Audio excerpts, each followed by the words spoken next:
Assalamualaikum warahmatullahi wabarakatuh. Semoga Allah Subhanahu wa taala selalu menjaga antum. Amin. Dan semoga Allah menjaga antum dan kita semua.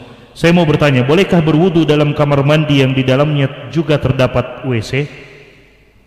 Jemaah sekalian yang dimuliakan oleh Allah Subhanahu wa taala, boleh. Ulama kita membahas ini.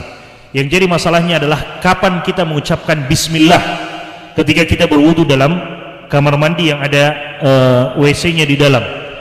Kapan kita membaca bismillah? Syekh Sulaiman bin Salimullah Ar-Ruhaili hafizahullah ta'ala, beliau mengatakan tiga cara. Cara yang pertama, sebelum kita masuk, ya, tentunya kita berdoa dulu, Allahumma inni a'udzubika minal khubuthi wal khaba'ith. Setelah itu ucapkan bismillah dengan niat wudu di WC, dengan niat wudu di dalam kamar mandi tersebut. Karena setiap wudu itu harus diawali dengan bismillah. Ya, la taharata liman lam yadhkur ismallah. Tidak ada taharah, tidak ada wudu bagi siapa yang tidak membaca bismillah, tidak menyebut nama Allah SWT. Jadi harus bismillah kemudian berwudu. Itu cara yang pertama. Yang kedua,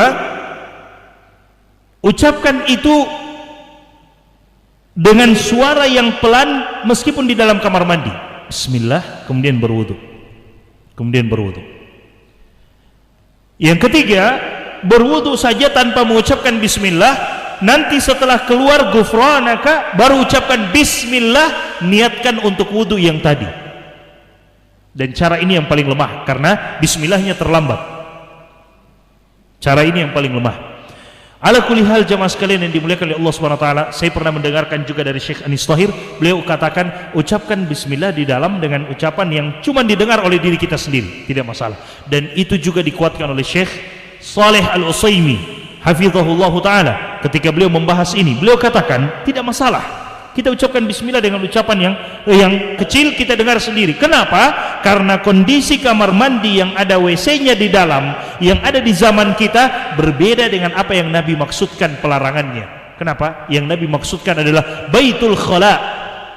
Baitul Khala di zaman Nabi, mereka kalau mau buang hajat di zaman Nabi, mereka pergi ke satu padang pasir.